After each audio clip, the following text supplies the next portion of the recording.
അസ്സലാമു അലൈക്കും വറഹ്മത്തുള്ളാഹി വബറകാതുഹു. ആമന റസൂലിൻ്റെ ശ്രേഷ്ഠതകളാണ് ഈ വീഡിയോയിലൂടെ പറയാൻ പോകുന്നത്.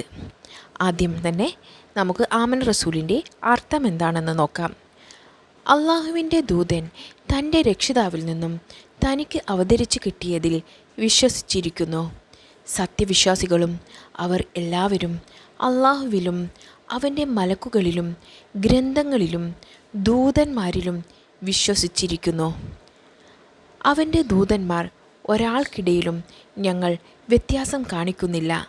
അവർ പ്രാർത്ഥിക്കുകയും ചെയ്തു, ഞങ്ങൾ കേൾക്കുകയും അനുസരിക്കുകയും ചെയ്തിരിക്കുന്നു. ഞങ്ങളുടെ രക്ഷിതാവേ, ഞങ്ങൾക്ക് പുറത്തു തരേണമേ, നിന്നിലേക്കാണ് ഞങ്ങളുടെ മടക്കം. ഒരാളോടും അവൻ്റെ കഴിവിൽപ്പെട്ട കാര്യമല്ലാതെ ചെയ്യാൻ അള്ളാഹു നിർബന്ധിക്കുകയില്ല. ഓരോരുത്തരും ചെയ്ത സൽക്കർമ്മങ്ങളുടെ പ്രതിഫലം അവർക്ക് കിട്ടും. അവർ ചെയ്ത ദുഷ്കർമ്മങ്ങളുടെ പ്രതിഫലവും അവർക്ക് കിട്ടും. രക്ഷിതാവേ, ഞങ്ങൾ മറന്നു പോവുകയോ അല്ലെങ്കിൽ ഞങ്ങൾക്ക് തെറ്റുപറ്റുകയോ ചെയ്തിട്ടുണ്ടെങ്കിൽ ഞങ്ങളെ ശിക്ഷിക്കരുതേ. ഞങ്ങളുടെ രക്ഷിതാവേ, ഞങ്ങളുടെ മുൻഗാമികളുടെ മേൽ ചുമത്തിയതുപോലെയുള്ള ഭാരം ഞങ്ങളുടെ മേൽ ചുമത്തരുതേ.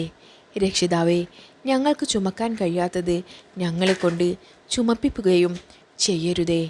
ഞങ്ങൾക്ക് പുറത്തു തരികയും മാപ്പ് ചെയ്യുകയും കരുണ ചെയ്യുകയും ചെയ്യണമേ. നീയാണ് ഞങ്ങളുടെ കാര്യകർത്താവ്. അതിനാൽ സത്യനിഷേധികളായ ജനങ്ങൾക്കെതിരിൽ നീ ഞങ്ങളെ നയിക്കണമേ. ഇത്രയുമാണ് ആമന റസൂലിൻ്റെ അർത്ഥം.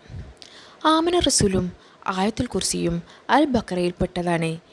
ഈ അധ്യായത്തെ സംബന്ധിച്ച് നബി സല്ലല്ലാഹു അലൈഹി വസല്ലമ പറഞ്ഞത്, എല്ലാ വസ്തുക്കൾക്കും ഒരു തലവനുണ്ടായിരിക്കും. ഖുർആനിൻ്റെ തലവൻ അൽ ബഖറയാണ്.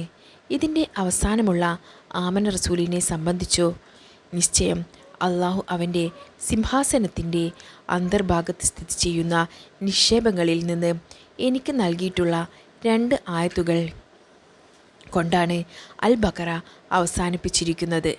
അതുകൊണ്ട് അത് നിങ്ങൾ പഠിക്കുകയും മക്കളെ പഠിപ്പിക്കുകയും ചെയ്യുക. നിശ്ചയം ആ 2 ആയത്തുകൾ നിസ്കാരവും പാരായണവും പ്രാർത്ഥനയുമാണ് എന്നാണ് നബി സല്ലല്ലാഹു അലൈഹി വസല്ലമ